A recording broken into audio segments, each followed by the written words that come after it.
Private corporate హాస్పిటళ్లలో task force కమిటీలు నిరంతరం తనిఖీలు చేయాలని ఆదేశించారు మంత్రి దామోదర్ రాజనరసింహ. తనిఖీల వివరాలను ప్రతి నెల తనకు రిపోర్ట్ చేయాలని సూచించారు. సెక్రటేరియట్లో వైద్య శాఖ అధికారులతో సమావేశమయ్యారు మంత్రి. ఫుడ్ సెక్యూరిటీ అధికారులు హాస్పిటల్లో డైట్ క్యాంటీన్లను తనిఖీలు చేయాలని చెప్పారు. ఆరోగ్య శాఖలోని అన్ని విభాగాల హెచ్ఓడీలు జిల్లాల్లోని హాస్పిటల్స్ను విజిట్ చేయాలని సూచించారు. Hospital HR, attendance, equipment, medicine, sanitation, diet సహా ఇతర అంశాలను క్షుణ్ణంగా పరిశీలించాలని సూచించారు.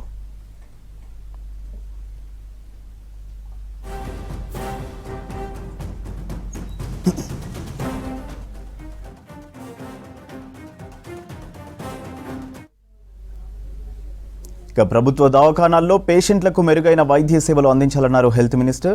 అన్ని హాస్పిటళ్లలో అవసరమైన మెడిసిన్ అందుబాటులో ఉంచాలన్నారు. ఏజెన్సీల్లో గర్భిణీల ఆరోగ్యంపై ప్రత్యేక శ్రద్ధ పెట్టాలన్నారు. ఈడీడీ కంటే వారం రోజుల ముందే సమీపంలోని హాస్పిటల్కు తరలించి బర్త్ వెయిటింగ్ రూమ్స్ను కేటాయించాలన్నారు. ఐటీడీఏల పరిధిలో హాస్పిటల్ అభివృద్ధికి ప్రతిపాదనలు సిద్ధం చేయాలని ఆదేశించారు మంత్రి.